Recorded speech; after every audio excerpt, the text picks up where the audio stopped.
Silchar news 24 এ আপনাদেরকে স্বাগতম জানাই। আজ হলো 21 ফেব্রুয়ারি শুক্রবার। আজকের কয়েকটি বিশেষ গুরুত্বপূর্ণ খবর নিয়ে আসলাম। আজকের প্রথম খবরটি হলো রাজ্যবাসীর জন্য এসেছে একটি ভালো খবর। গতকাল রাজ্য সরকারের বিধানসভার অধিবেশনেতে রাজ্যের মুখ্যমন্ত্রী ডক্টর হিমন্ত বিশ্ব শর্মার বৃহৎ ঘোষণা। মুখ্যমন্ত্রী ডক্টর হিমন্ত বিশ্ব শর্মা জানিয়েছেন আগামী 1 এপ্রিল থেকে বিদ্যুতের বিলের দাম রিলিজ করা হবে, অর্থাৎ আগামী 1 এপ্রিল থেকে কারেন্টের প্রতি ইউনিটের দাম কম করে দেওয়া হবে। বিগত 2 বছরের ভিতরে এপিডিসি এর অধীনে আসাম সরকার যথেষ্ট প্রফিট লাভ করে নিয়েছে, যার ফলে 1 এপ্রিল থেকে বিদ্যুতের প্রতি ইউনিটের দাম কম করে দেওয়া হবে বলে জানিয়েছেন মুখ্যমন্ত্রী ডক্টর হিমন্ত বিশ্ব শর্মা।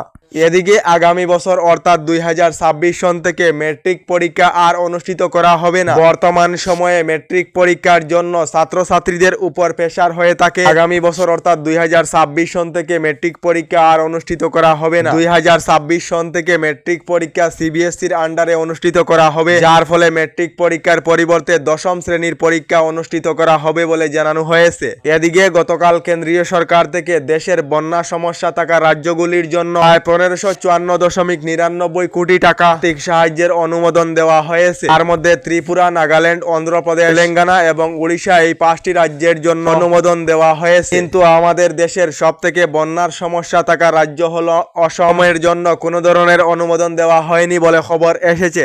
এদিকে দেশবাসীদের জন্য এসেছে একটি ভালো খবর। শীঘ্রই দেশেতে সোনার মূল্য কিছুটা কম হতে পারে বলে খবর এসেছে। কারণ হলো অন্ধ্রপ্রদেশেতে ভারতবর্ষের প্রথম ব্যক্তিগত সোনার খনি বের হয়ে এসেছে। ভারতবর্ষের প্রথম ব্যক্তিগত সোনার খনি থেকে সোনার র মেটেরিয়াল প্রস্তুত করা হবে, তার ফলে দেশেতে সোনার দাম কিছুটা কম হতে পারে বলে খবর এসেছে। এদিকে গতকাল ফাইনালি দিল্লির মুখ্যমন্ত্রী হিসাবে শপথ গ্রহণ করিলেন দেশের রাজধানী দিল্লির নতুন মুখ্যমন্ত্রীর নাম হলো রেখা গুপ্তা। প্রথমবার এমএলএ হয়ে এই মহিলা মুখ্যমন্ত্রীর দায়িত্ব গ্রহণ করিলেন। দিল্লিতে বিধানসভা নির্বাচন হওয়ার অনেক দিনের পর বিজেপির তরফ থেকে মুখ্যমন্ত্রীর নাম ঘোষণা করা হয়েছে। এদিকে গতকাল রাজ্য সরকারের অরুণোদয় আঁচনি নিয়ে বিধানসভায় বিধায়ক শেরমান আলী এবং মুখ্যমন্ত্রী ডক্টর হিমন্ত বিশ্ব শর্মার মধ্যে বিতর্ক সৃষ্টি হয়। আমাদের অরুণোদয় আঁচনির দরকার নেই, অরুণোদয় আঁচনির পরিবর্তে মেডিকেল কলেজ ব্রিজের প্রয়োজন রয়েছে। বিধায়ক শেরমান আলীর কথা শুনে মুখ্যমন্ত্রী ডক্টর হিমন্ত বিশ্ব শর্মা গর্জে উঠে মুখ্যমন্ত্রী বললেন, রাজ্যের গরিব দুঃখী মানুষেরা অরুণোদয় আঁচনি লাভ করিতেছে, তার জন্য অনেক গরিব দুঃখীরা উপকৃত রয়েছে। এর সঙ্গে মুখ্যমন্ত্রী জানিয়েছেন জনসাধারণের কাছ থেকে মতামত নেওয়ার জন্য সাধারণের অরুণোদয় আঁচনি সহ বিভিন্ন আঁচনির প্রয়োজন রয়েছে না নেই।